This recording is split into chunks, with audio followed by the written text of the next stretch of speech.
राधे राधे मित्रों मैं दीप स्वागत करता हूँ आप सभी का एक नई वीडियो में। फिर भी अब इसका कोई उत्तर नहीं। मित्रों आज की वीडियो काफ़ी इंटरेस्टिंग होने वाली है। मित्रों आज की वीडियो में महिला ने महाराज जी से कुछ प्रश्न किए और उनका उत्तर महाराज जी भी न दे सकी। मित्रों वो प्रश्न क्या है, आओ चलो देखते हैं वीडियो में महिला ने जो महाराज जी से किए। मित्रों वीडियो में अंत तक बने रहें। वीडियो अच्छा लगे तो लाइक करें, जो चैनल पर नए हैं चैनल को सब्सक्राइब करें। मित्रों आओ चलो वीडियो को स्टार्ट करते हैं बिना किसी देरी के।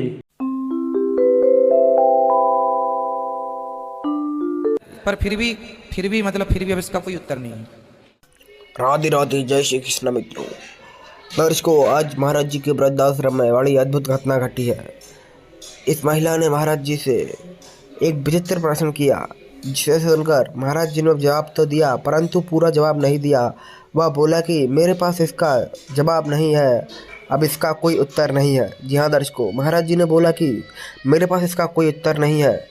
जब महिला ने अनिरुद्धाचार्य जी महाराज जी से प्रश्न पूछा तो अनिरुद्धाचार्य जी महाराज जी भी उस प्रश्न का जवाब ना दे सके।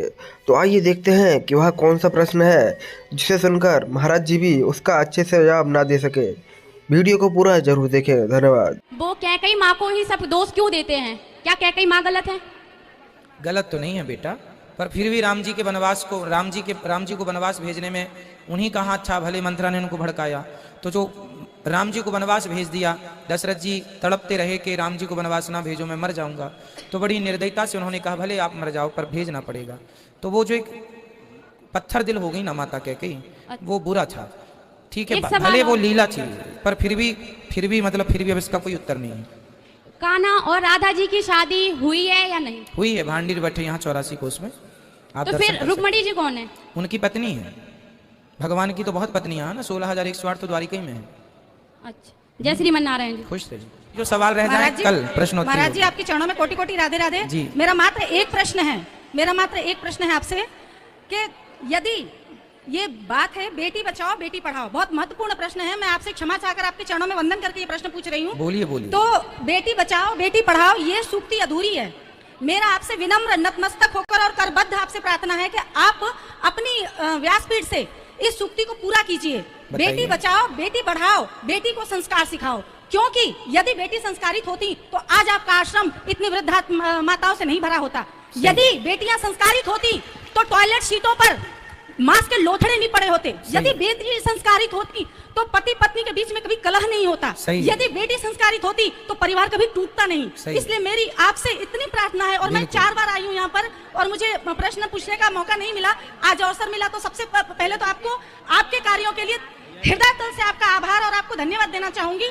और मैं साहित्य से जुड़ी हूँ महाराज जी, और साहित्य से जुड़े होने के कारण मैं समाज में यही प्रश्नों को लेती हूँ। तो मुझे आलोचनाओं का शिकार होना पड़ता है कि आप नारी विरोधी हैं। यत्र नार्यत्यो पूज्यन्ते रमन्ते तत्र देवता।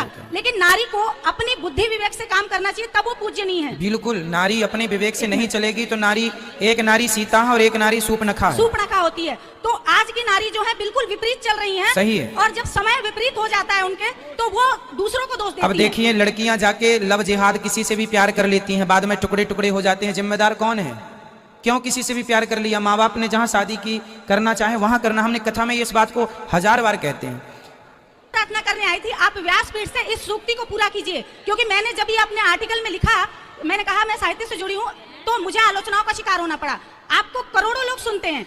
मेरी माँ मैं सब्जेक्ट को बोलता हूँ, बहुत तरीके से बोलता हूँ। और क्या आप कृपया ये बोलें। और मेरा एक और प्रश्न है महाराज जी कि जैसे हम लोग कभी झाड़ू लगाते हैं घर में या भगवान जी के मंदिर में, तो सैकड़ों चींटियां अनदेखी मर जाती हैं। तो मन में ग्लानि होती है, यदि हम झाड़ू पोछा करते हैं तो परेशानी, न करते हैं तो परेशानी। तो महाराज जी इसका कोई समाधान? जो नित्य के हम पाप करते हैं, जैसे कि भोजन बनाने में पहले हम लोग चूल्हा में लकड़ी कंडे का प्रयोग करते थे, उसमें भी जीव हत्या होती थी। झाड़ू लगाने में पहले हम लोग मटके में पानी भरते थे, तो उसमें भी चींटियां ठंडक में जाके मर जाती थी। तो ये कुछ पाप हैं। हम चलते हैं तो पाँव के नीचे चींटियां, ये कुछ पाप हैं, है ना। इस पाप से बचने के लिए हमें सूर्य भगवान को जल चढ़ाकर और नित्य भगवान का नाम ध्यान करना चाहिए, जिससे इन सामान्य पापों से नित्य के लिए मुक्ति मिल जाती है। धन्यवाद महाराज जी।